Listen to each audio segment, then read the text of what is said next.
Friends, నేను ఈరోజు మీకు చేపల పులుసు ఎలా చేయాలో చూపిస్తానండి. ముందుగా మనం చేపలు తీసుకోవాలండి. 1 కేజీ చేపలండి ఇవి. దీంట్లో మనము అన్నీ కలుపుకోవాలండి. ఏంటంటే 1 స్పూను ఉప్పు అండి, 1 స్పూను ఇట్లా పుల్లు ధనియాల పొడి అండి, 3 స్పూన్ల కారం వేయాలండి, కొంచెం పసుపు, కొంచెం పులుసు పోసుకోవాలండి.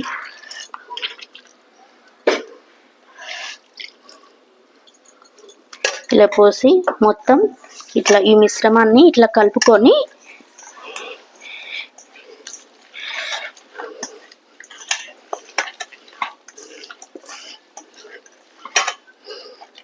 ఇలా కలిపిన తర్వాత మూత పెట్టి పక్కకు పెట్టుకోవాలండి. దీనికి 2 ఉల్లిగడ్డలు కోసి పెట్టుకున్నానండి. వాటిని ఇలా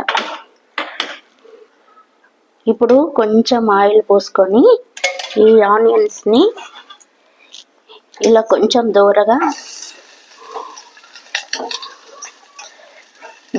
వేగనివ్వాలండి. కొన్ని ఎల్లిపాయలు వేయాలండి. ఇట్లా బ్రౌన్ కలర్ వచ్చే వరకు వేగనీయాలండి. ఆఫ్ చేసుకొని చల్లారినాక మిక్సీ జార్లోకి తీసుకొని గ్రైండ్ చేసి పెట్టుకోవాలండి.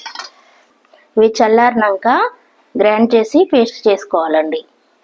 ఇలా పేస్ట్ చేసి పెట్టుకోవాలండి.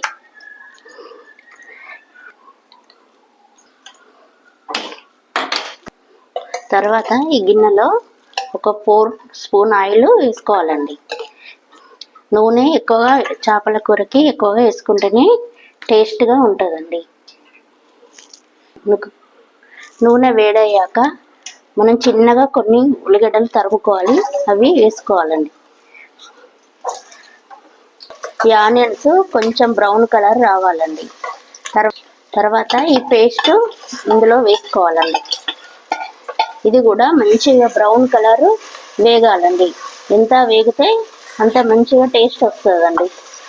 కొంచెము కరివేపాకు వేసుకోవాలి.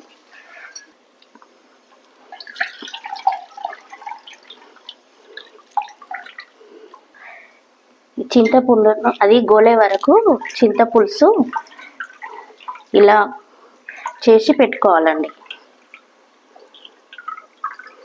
ఈ ఆనియన్స్ ఇట్లా బ్రౌన్ కలర్ వచ్చాక కొంచెం పసుపు ఇందులో వేసుకొని కలుపుకోవాలండి. తర్వాత మనం ముందుగా కలిపి పెట్టుకున్న ఫిష్ ముక్కలను ఇందులో వేసుకోవాలండి.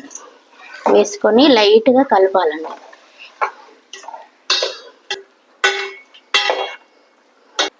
లైట్గా ఇలా కలిపిన తర్వాత ఒక 5 మినిట్స్ కొంచెం వేగనివ్వాలండి.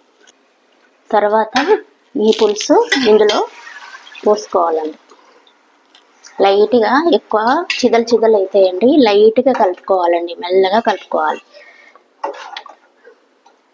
ఇది కొంచెం ఉడుకుతుంటే కొంచెము మెంతి పొడి వేసుకోవాలండి.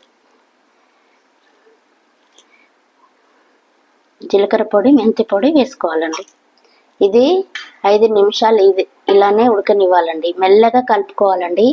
ముక్కలు చిదలైతే బాగుండదండి ఫిష్.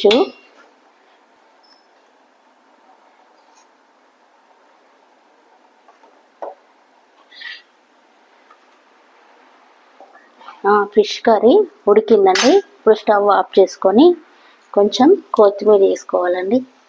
ఇంతే అండి. ఫిష్ కర్రీ నచ్చితే లైక్ చేయండి, షేర్ చేయండి, సబ్స్క్రైబ్ చేయండి.